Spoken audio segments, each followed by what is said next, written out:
That's right. The true cognoscenti have come to see our show here so we can discuss things together. Yo.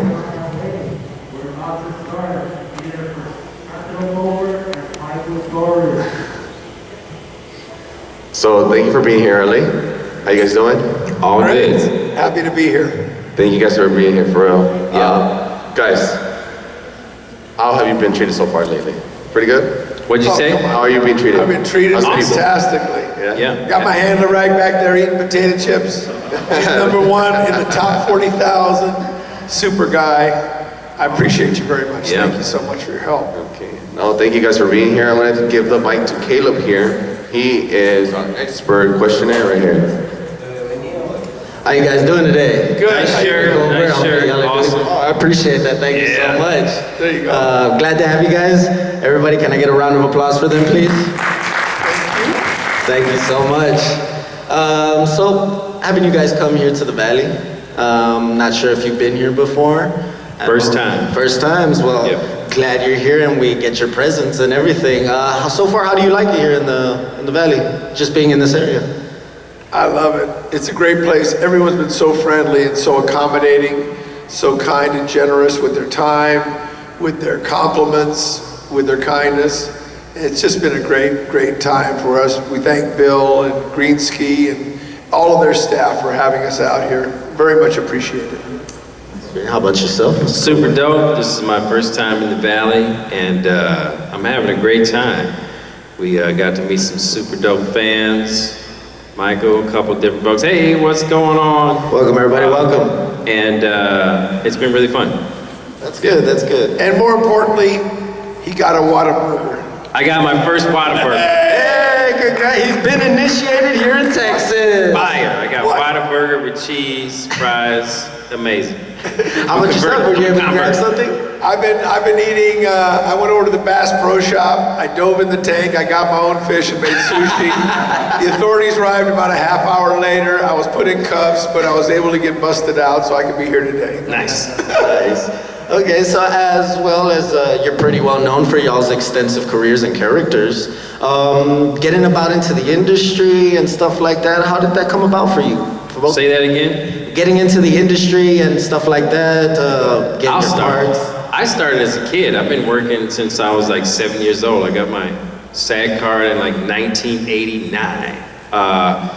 My mother was an actress. My father was a musician. He was in a band called The American Breed. They had a song, Bend me, shape me, any way you want me. And my mom was an actress.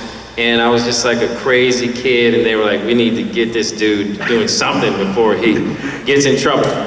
And so I started doing commercials and voiceovers as very young, like McDonald's and KFC commercials. And as I got older, I wanted to do, I do on camera as well. I've always wanted to do cartoons. So I took a class. I took Charlie Adler's class. Oh yeah, sure. And I took Bob Bergen's class. Bob Bergen is deep, deep, deep. That's all, folks. He's Porky Pig right now.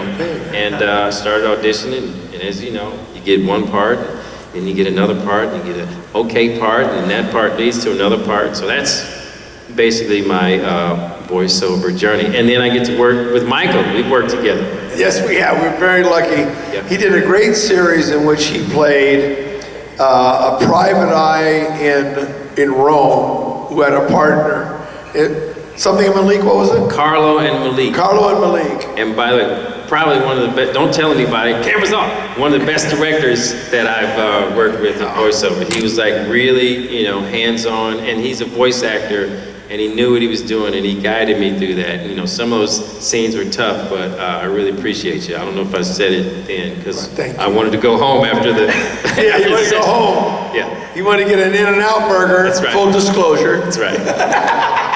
Yeah, amazing director. Now while we're on the subject of In-N-Out, so what is your In-N-Out call burger? How do you do it, sir? Double with cheese. With cheese? Yeah. Extra spread? No, I do No just onion? regular. Yeah, I do grilled onions. The grilled What do you onions. do? Okay, well I found out the new way to do it, which is they do the grilled onions, they chop them up, and it gets a little too greasy. So now I do something called a grilled slice. Take the whole slice of the onion, they just put it on the grill, they flip it once, it's good. Put me up on game. Thank you, sir. Next time I go, I'll try that. So how did I get started? It goes back a long ways. My dad, I was very blessed in that, like yourself, my parents we were genetically predisposed to do what we do because we have parents that did it. My parents met in the Goodman Theater in Chicago at the Art Institute, and my dad was in vaudeville. This is 10,000 years ago. We're talking like 1938. So he was a young man, he was doing stand-up, he did different voices in his act. That was his whole thing. He did Popeye the Sailor Man in his act and a couple other voices. And so when I got born, it's like I already had kind of those genes in me, I guess. I didn't know it at the time. But I was in second grade, and my teacher heard me imitating the principal during class. She said, Michael, you stay after class, I gotta talk to you. I'm like, oh no. I'm in big trouble, this is not good, oh boy. And so she said, so I heard you imitating the principal during class. So, you know, we do the announcements every morning on the school intercom. How would you feel about imitating the principal for the entire school over the intercom? My jaw about hitting the floor, I'm like, are you kidding me, really? And so I got to do it. And once I got to do it, I came back to class and everybody was like, hey, you're late, where were you? I was like, well, that was me on the intercom. Like, no, it wasn't. I said, yeah, it was, I was doing the principal. So it's a funny thing about when you get into something where sometimes we feel uncomfortable in situations in life, and sometimes you have to just push yourself just a little outside our comfort zones. And you find out it's like chocolate cake. You may not like that first bite, but after a while, you'll learn to enjoy it. So that's the thing. I would really recommend that to everyone, you know. Don't worry about stuff, just go out there and do it. And that led to, you know, starting our own radio station. When I was in high school, we didn't have a radio station in our school. I started the radio station with another friend who went on to work in radio for 45 years in Florida. And then I went to college and I was at San Diego State and I got a job at SeaWorld where I was saying, look at that dolphin. And then I got a job in Universal Studios when I first moved to LA. I was looking at the stuntmen. And then I worked as the MC for Chippendales for a few years. I was saying, look at that beefcake. So there you go. So that's how it came to be. And now you said, not that, just I've searched and you have director parts. You are a director and how was that? I always love doing that. It's so great when, you know, some of these places you have very little creativity or latitude as a director. And what I mean by that is, in some particular, when you're doing anime, sometimes you'll have the producers behind you from Japan. They want it adhered to whatever the translation is very literally. Well, that can be kind of dry, and also American sensibilities, not everyone wants to hear it literally. They want it to be entertaining. And when you do things like, especially with Japanese, there's different kinds of comedy that they do. They do word comedy a lot, and a lot of that is based on knowledge, like, you have to know historical facts. Like we did this one recently where they were talking about this lady who was very famous in Japan for burning down an entire village. And they tried to do a joke on that. And if you don't know the history of the lady who burned down the village, we're not gonna get that joke. So, you know, we had to modify it to make it work for us. And that happens a lot. And hopefully you have people that are flexible enough to say, yeah, just kind of do your own thing. And a perfect example of that for me was when I directed many years ago, I directed a show called Bobobo. And I got to cast all the people I wanted. I cast Richard M. Carr as Bobobo. I cast Kurt Thornton as Don Pachi. I had Felice Sampler, a great voice actress who's passed. She's actually from Texas. She's a great, great lady. She was also Mimi on Digimon. And let's see who else. We had Joe Ockman. We had Brian from Digimon, Brian Donovan.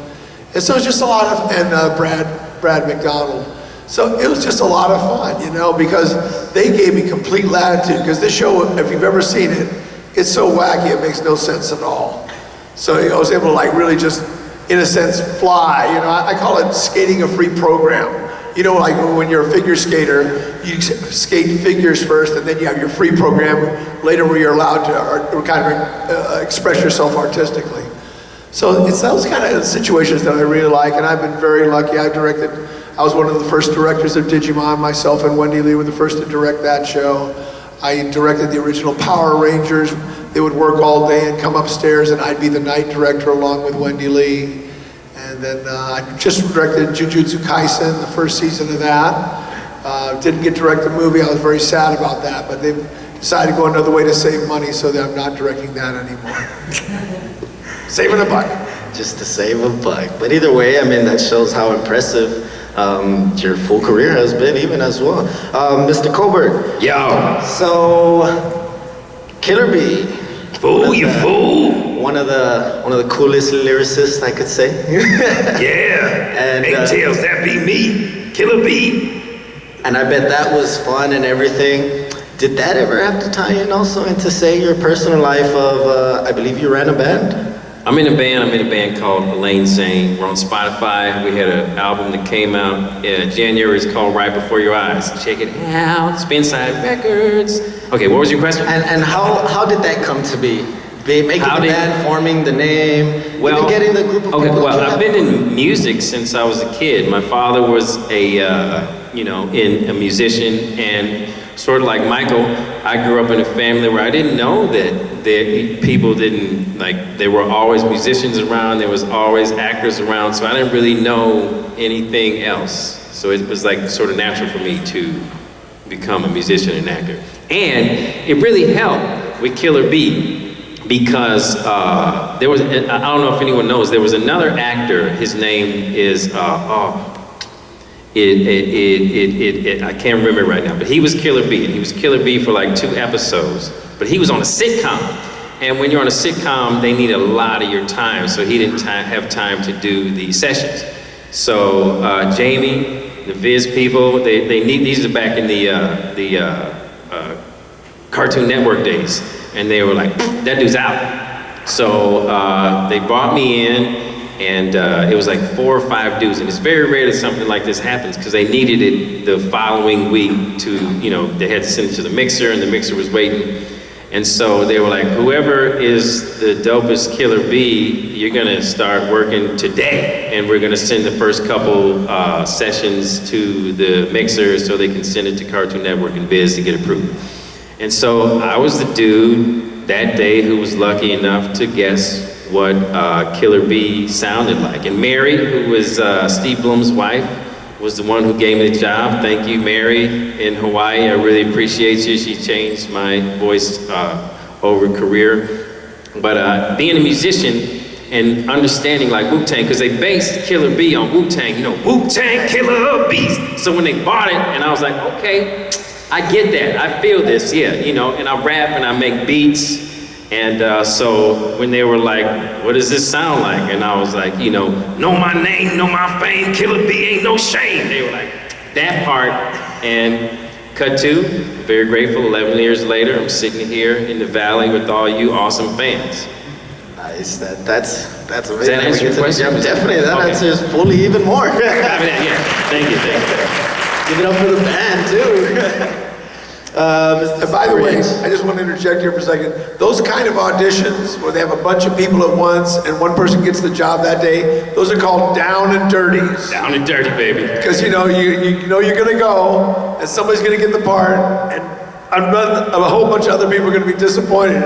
But sometimes you win, sometimes you lose, and of course you'd be lucky enough to win. Very grateful. I had one of those for a voice match for James Gandolfini on a movie called Surviving Christmas, and it was a down and dirty, and I went in and did it, and then the machine broke, and they said, everyone stick around, and then I started thinking about what I did, and I went in and did it again, and I got it because of my adjustment, because the first time I did not do well. Is that him and Jennifer Anderson? Who was the... No, I was doing, that was the one with, with Jennifer Lopez. Jennifer Lopez, not Jennifer Aniston. Yeah, rented into slavery, okay? Carmela?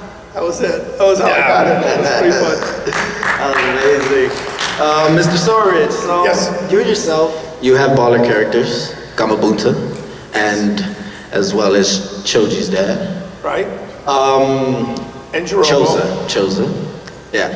How was partaking in that franchise? I mean, I'm sure it was pretty normal at the beginning, being that I'm sure it hadn't blown up yet, but getting together, going over those lines, being there by yourself, how was it being a part of it, everything? Well, it was great. I mean, Mary Elizabeth McGlynn is one of the most fantastic directors you can ever work with. I was very lucky to see her, in a sense, come to town and mature and grow into the tremendous artist that she is, both vocally and as a director. You know, she pretty much took over the Digimon franchise as well, and then I would substitute direct for her on Digimon when she was doing this little show, maybe you've heard of it, called Cowboy Bebop. So, as a result though, I never got a big part on Cowboy Bebop, because I can't bring you in, Michael, you're covering my butt over here. So, I did get to play a giraffe on Cowboy Bebop, but boy, I loved that show. I wish I would have been a bigger part of that one. And, you know, Naruto's fantastic. I mean, it's so funny how you go into some of these things, and some of them you really don't have a feeling for whether it's going to do well or not. I remember when the first time I saw Power Rangers, I knew it was going to do great. I saw like the initial mock-up of it before we did the first episode. I said, this is going to be insanely great. And nobody else in the room thought that. And they said, why do you think that? I said, because this generation of kids have never seen Godzilla, who I'm actually wearing my shirt. I love Godzilla. And they said, what do you mean? I said, well, they've never seen a monster tear apart a whole city. It's like, it's a mind shift thing. When you see that, it's like, right? And all the martial arts, I go, this thing's gonna kill. And sure enough, it did. It was the most popular television show in the world internationally ever.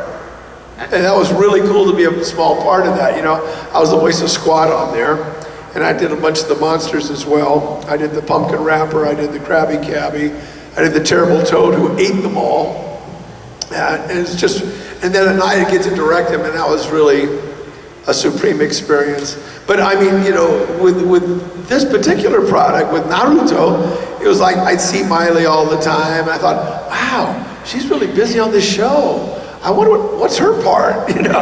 Because you know, you see each other in the hallway. You're coming and going, and every time I'd be there, I'd see Miley. I said, wow, she must have a much bigger part than I do, because I like these little small parts, and then they give me another little small part, and it all added up to a lot of fun. But if you would have told me that Naruto was going to run, how many is it now? It's over 350 episodes, right? It's well, like over 700. Yeah, 700. Including Naruto Shippuden and Right. Boruto, it's like 1,100 episodes. Right, Boruto too, right. Which I'm happy enough to be a very small part of now. I'm the butler. So, but it's just, I would never believe that something could run that long. But I was a part of a little show called Robotech, which was the previous. And I can remember we got to actually go to the 30th anniversary, 30-year reunion for that. And we did another product when it was 25 years, and they said, okay, so you're coming to do your character as Sparks. And they said, you know how to do the voice, right? And I said, yeah, well, let me just hear the sample. And it's so funny to hear your voice from 20 years ago doing a character, trying to pitch up and hit that voice.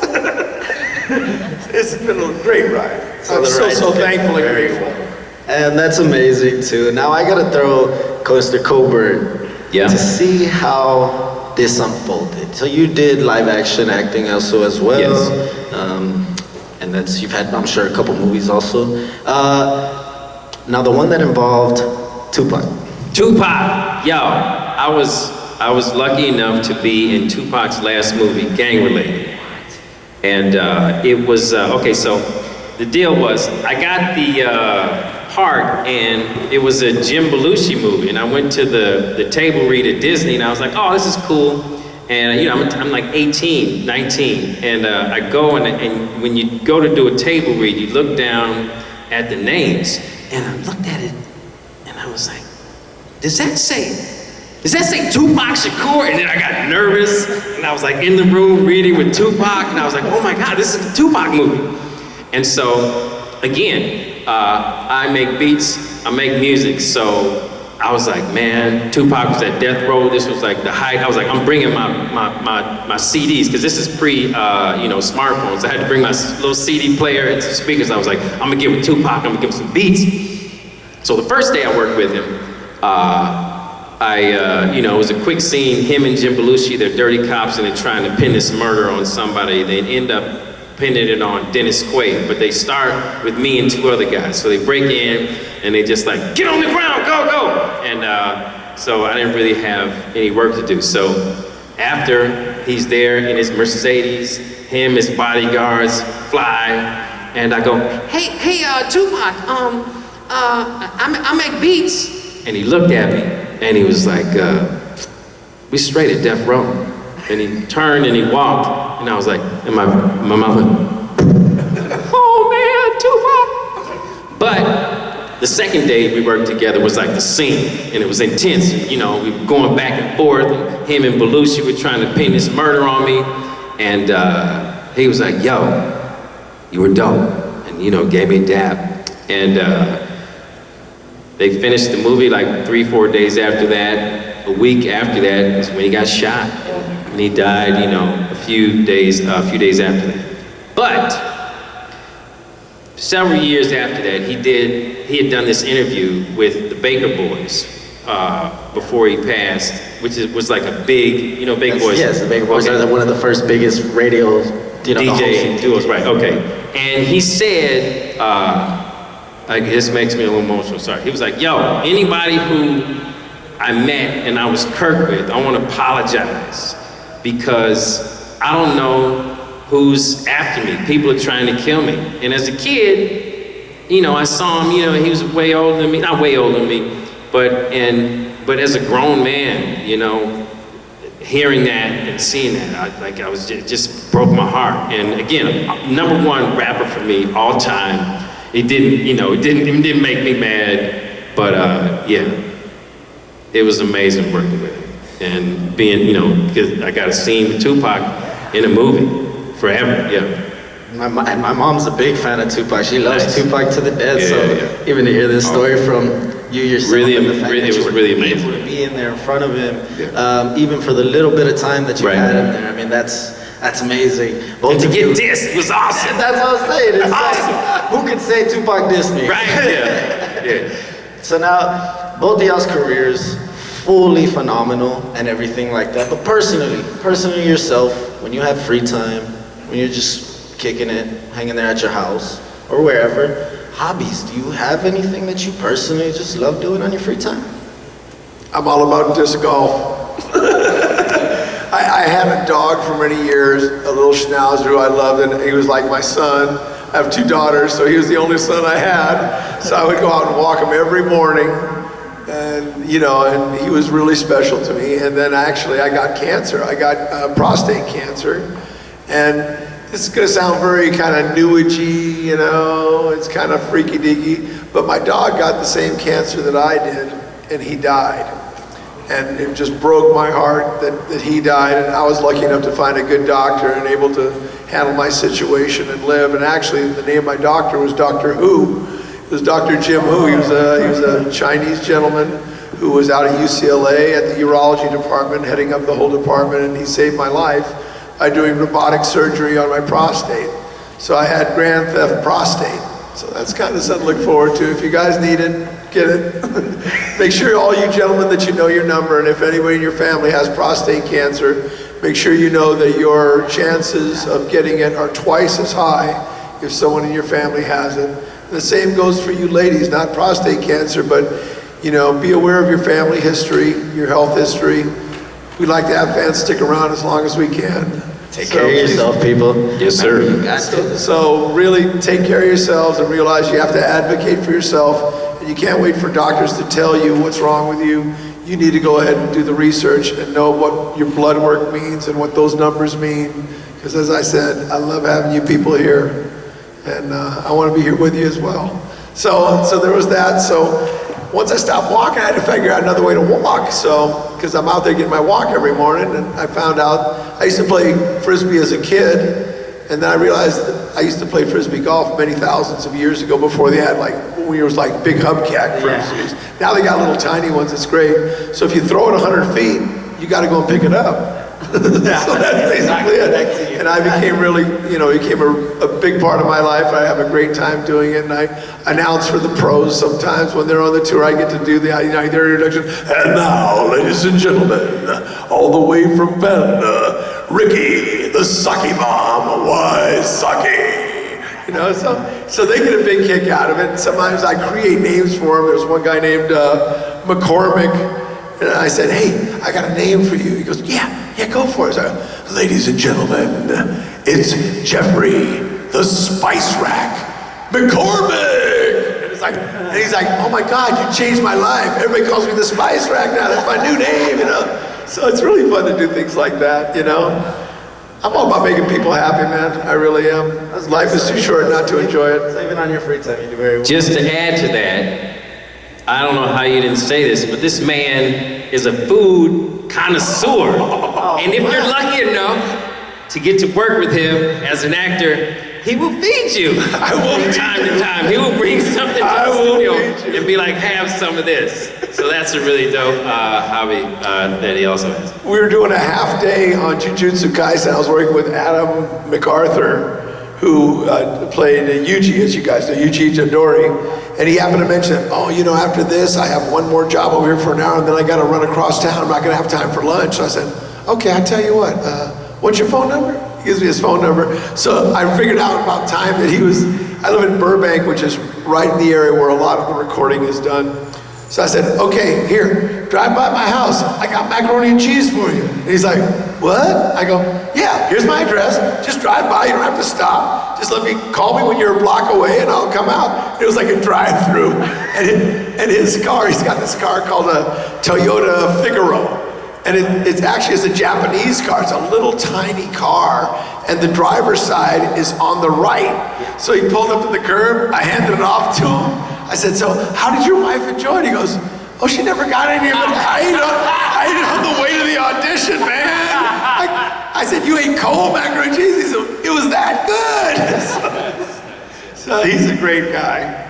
I love feeding people. It's part of love, man. If you're Greek, if you're Italian, Jewish, it doesn't matter what you are, Indian, everybody likes to feed their family, right? It's part of love. Mexicans too, yes. Viva la raza. Love language.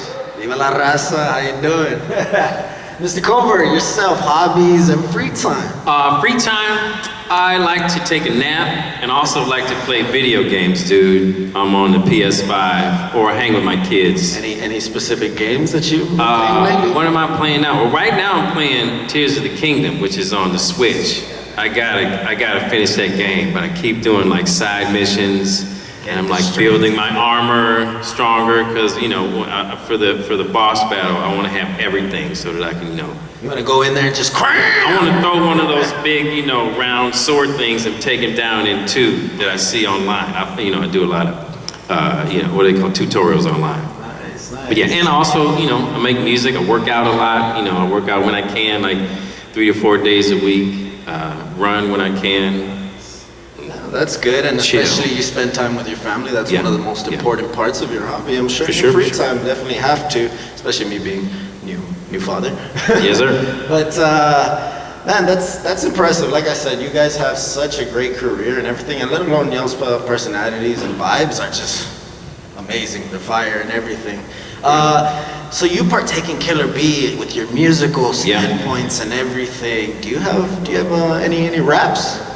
Yo, I'm in the valley, like Sally. From Cali to Texas, I flexes. Killer B, what you know, every day. With the Jinchuriki, Sasuke Uchiha, I wouldn't want to be her. It's on sight, every time I see her. I'm the one and only, there'll never be another. Look at me, fool.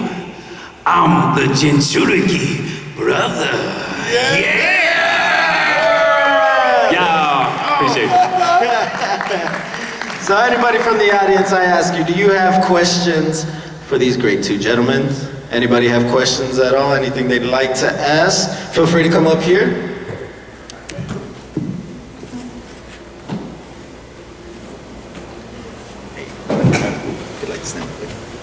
Fellas, Hey, what's going on? how's it going? My name's Michael.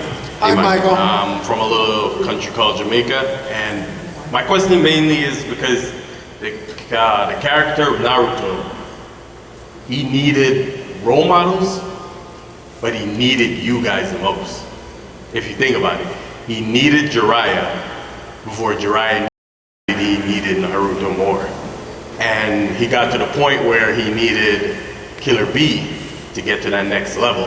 So I don't know if you guys were in the same room when you were doing your thing, recording and stuff. Never. So, exactly. So my question to you is, since you guys are beside each other, have you ever thought about the impact your character had, both your characters had on this little dude Yeah.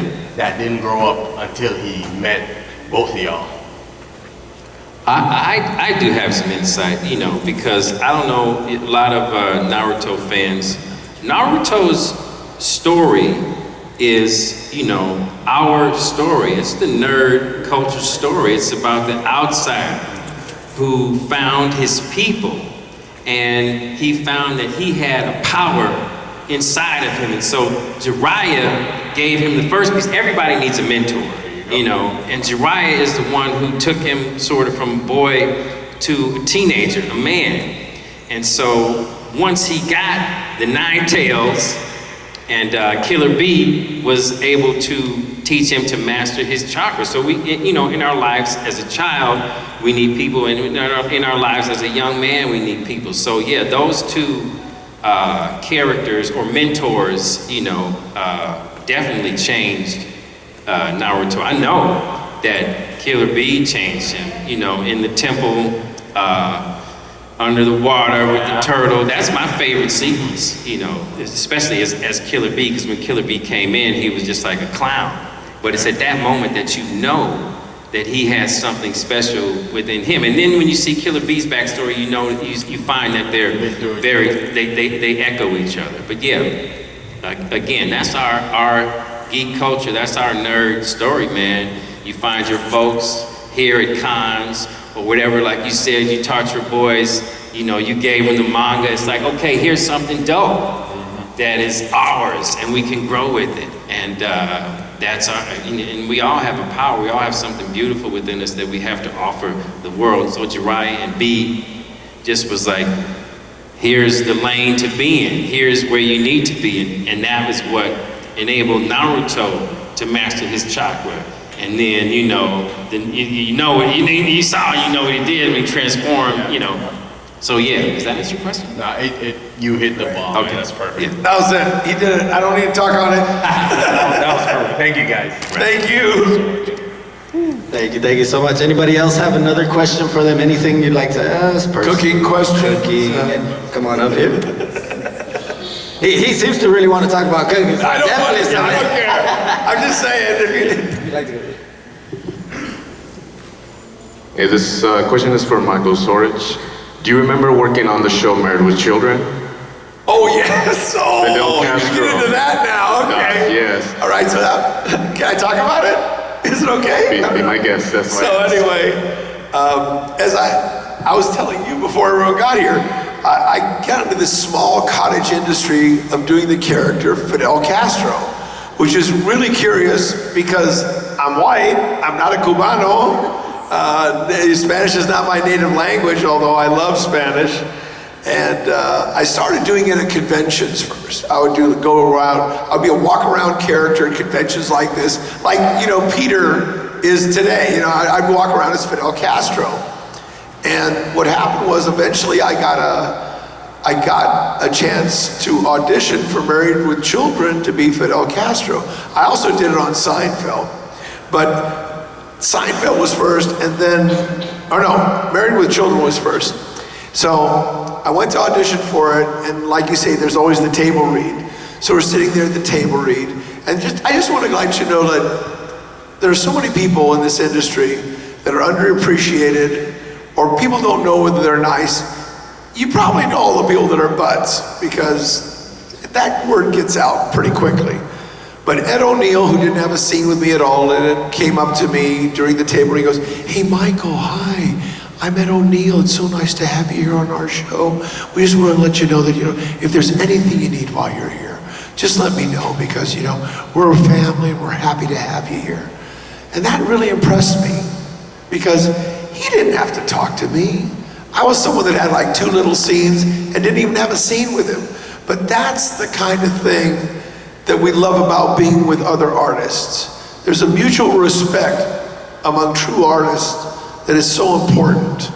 Anyway, I got to do these 2 scenes with Ted McGinley, who played Jefferson, Marcy's husband, and it was just so much fun, and it was just hilarious, because it's very rare that you get a chance, if you're not doing on camera all the time, you get a chance to maybe say, here's your luggage, sir. You might like, they call it an under 5. You don't really say anything, you don't really have a character, you're just kind of filler. But I was lucky enough to have 2 scenes in that. If you ever get a chance to watch it, it's actually a very funny episode. It's called Requiem for a Heavyweight Part 1. And what happens is the whole concept of it is that Al Bundy's car breaks down, and it's an old Dodge, so they wonder, where can we get a new fuel pump? And he sends Jefferson to Cuba, where they have all the old cars, to get a new fuel pump. And it's very funny. I hope you get a chance to enjoy it. And my Cuban has gotten a lot better than it used to be, just so you know. Mind if we can get the impression? See, you know? Impersonation? Mind if we can get that impersonation out of you? Some Fidel. Of course, you want to see it? Okay, so what happens is the first scene, he comes into his office and he tells them that he needs, you know, a new fuel pump. And the next scene, he's actually on a balcony with me. There's the huge crowd. Comrades, I am here today to ask for your help. There is a poor man, a needy man. Al Bundy is his name. He's needier than us? And then Jefferson says, yes, he works in a store selling women's shoes in a mall. And from the crowd they hear, what is the mall? And I go to answer, and Jefferson interrupts me and goes, oh, it's a place that you can buy inexpensive, merchandise, and there's a food court. And someone in the crowd says, we want the mall! And I go like this, and you hear a gunshot. The guy's been killed. And then I say, now look what you made me do! And then he goes, Fidel, I can't believe it. You can have somebody killed just by going like this, and you hear another gunshot. So that's the whole scene, but that dark humor's funny. Thank you very much for letting me relive that. It was so much fun. That was one of my favorite shows, and thank you. Oh, thank you very much. I appreciate it. So now we've seen that you guys had your work cut out for you through your whole career path. Before your careers really started in anything, even when you did your first audition for anything, how was life before that? What career or what job or anything like that did you do before that? I only had one job. I worked at High Park Computer Shop in Chicago, and I was a stock worker, and I was too young to work, but the guy was like, hey, you want to work? And then I broke my arm, and I was like, F this, I'm gonna be an actor. And I've been working, knock on wood, ever since. Very grateful to, yeah. And he's truly talented, that always helps. Although not necessarily. That's right, yeah. You can be truly talented and never get anywhere, so we never know. Sure. It's funny how that works. It's kind of a lotto. For me, I can always remember the toughest job I ever had. And the toughest job I ever had was, there's a place out in California called Redlands, California. And it actually used to be the training camp for the Los Angeles Rams.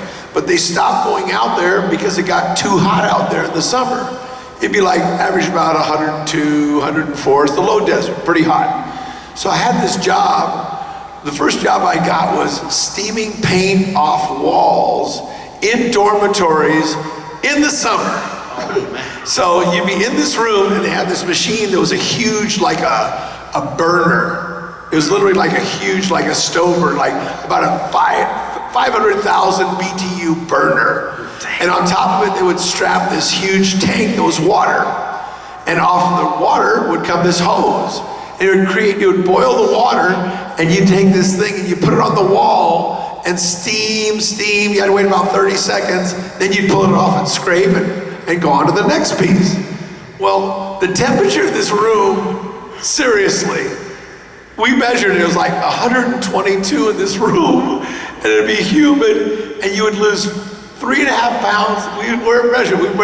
You'd lose 3.5 pounds every morning, go to McDonald's, eat 2 Big Macs, a shake, fries, an apple pie, put it back on, and by the end of the day, you'd burned it off again.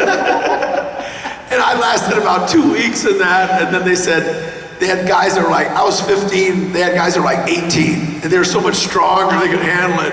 So they sent me to the paint department, and then after the painting department, they sent me over to be a gardener. There I fit in, you know? I was cleaning the turtle pond.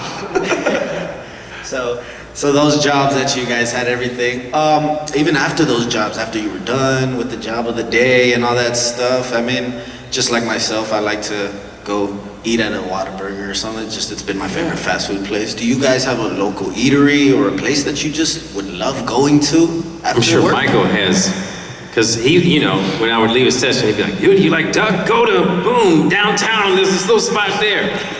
Or right across the street, there's the best chicken wings in Burbank. Right.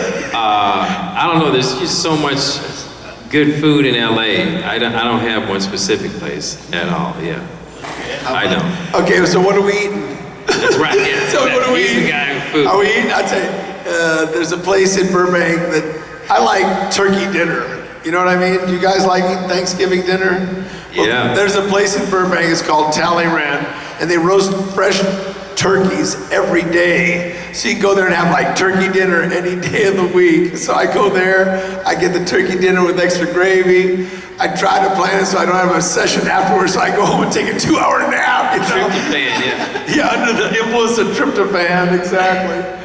It'll do that to you. But as myself, I do love turkey, but I like starving myself till Thanksgiving. I don't know why. I have to. favorite holiday, dude. I have to wait Yeah. till Thanksgiving Yeah. to hit it hard there. So that's pretty something that you like turkey just occasionally. Well, the thing is, see, for me, Thanksgiving is the Super Bowl. You know what I mean? It's like I'm a football player at the Super Bowl. I'm a cook, So you're not right? even worried So about the turkey. I'm cooking for 3 days before it because, you know, I make my own turkey stock, and then I make 2 different kinds of stuffing, and then I make my own cranberry sauce. I make a lemon cranberry ginger chutney that is just to die for, man. It's Dang so it. good. And I Because it's got thought that my zing, grandma went hard. it's got a jalapeno in it. It's like, and then if you don't eat it all during Thanksgiving, you just spread it on a bagel with cream cheese, man. It's fantastic. It's better than any jelly. Man, you're getting me hungry already. I had the turkey leg yesterday, though, dude. You should try the turkey leg today. It's fire. Yeah, if you get a chance, try the turkey. I was looking at it yesterday. I just looked at it. I could tell it was cooked correctly. So, can I Eat have on one? Thanksgiving today. Mr. Colbert, and so you music-wise and everything, and you said Tupac being your number one artist. So who are the next 4? Your The top next 5? 4, my top 5. Oh man, woo! Okay, are we going old school, new school? If you go like classics, I'm gonna go. We could keep it under. Rakim, We can keep it under like 2008. Eminem, Pac, and Biggie. But then I like throw Jay-Z in. There's Cool G Rap, you know. And then if you want to go West Coast, it's like Q. You know, I love. Oh man, what is his name? Oh, I can't even remember his name. You know, from the Bay. Oh, hey. You know. Oh. E40, most underrated from the West Coast. You know, Q and Snoop. Snoop in his prime. You can't mess with Snoop in his prime. And then one record from a man from Houston, Texas, the DOC. You know, no one can do it better. Like my list is long. And like if you go now, I'm on Drake. I'm on Drake, J. Cole. I like Playboy Cardi. You know, I get into Uzi, he's wild, but when that comes on, I start doing that dance, you know. Yeah, that's my top 30. I was about to say, you definitely gave us more than 5. Right, so did I say Eminem? You gotta put M in there. Yeah. You see, but even then, Eminem, I would throw in the category of battle rap. Huh? He would be in the battle rap category for me. Right, yeah. Oh man, if you ever see some old footage of Eminem, Eminem was a bad boy. like before he got with Dre, when he was just in D12, when he did the Slim Shady EP, he was bad, man, in a battle. Like I see some dudes get frustrated, like some hard dudes get frustrated with him. Yeah. No, that's amazing, especially since knowing that you like, all these artists. Any besides DOC, any more Texas artists you enjoy? 8Ball and MJG, Paul Wall. I don't really know too much Texas. I like DJ Screw, but he wasn't really like he just did. He did a lot more down in the back in the day. But yeah, I don't know who the modern Texas rappers are, man. I'd love to be enlightened about it though. Well, modern. OT Mexican, if you want to check him out. He's been giving out a shout out to the RGV. Okay. Big, so sure. OT Mexican. I'm one of his big supporters. I have to be a man at that stature who just loves the RGB as well. Okay. It's amazing. But besides music-wise and everything else, is there any bit of last information, any quotes, any inspirational something you want to leave us and the fans with? Can I start? I just want to say thank you guys for being fans. Without you guys, there is no us. We go into a room and it's the director, maybe an engineer, sometimes it's the same person. And for me, I was, in a room for years, and if you're not on stage as an actor, you don't get the accolades. So when I come to cons, it's like I don't know what you guys believe in, but for me, it's like a God moment, because when you go, you changed my life, or this was my childhood, for me, it makes everything worthwhile. Like, people appreciate the art that we, sorry, I get emotional. People appreciate the art that we, do. And for me, it's like, that's my life has purpose, Yeah. Yeah, I'd say there's a couple of things. There's one thing I always say, which is a lot of times in life we get to choose how we feel about something. And I think it's really important that we are conscious that sometimes we have that choice. And I find in life there's a lot of situations where you can either laugh or cry. And I, as much as possible, try to help people with what I do to laugh. Because the world, it's a really tough place, and we all have challenges. And if you can kind of laugh your way through or see your way through to, I'm going to stick it out just a little longer, it's probably going to work out great. I really believe in that, and we're all just one person, man.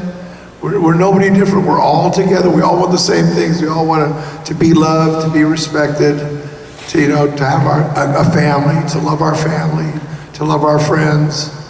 So that's what's great about when you guys come and see us. We feel respected, we feel loved, and believe me, we want to give that back to you, because you mean so much to us, every one of you. And I really thank you for, being there for us, and in a small way, I hope we can be there for you.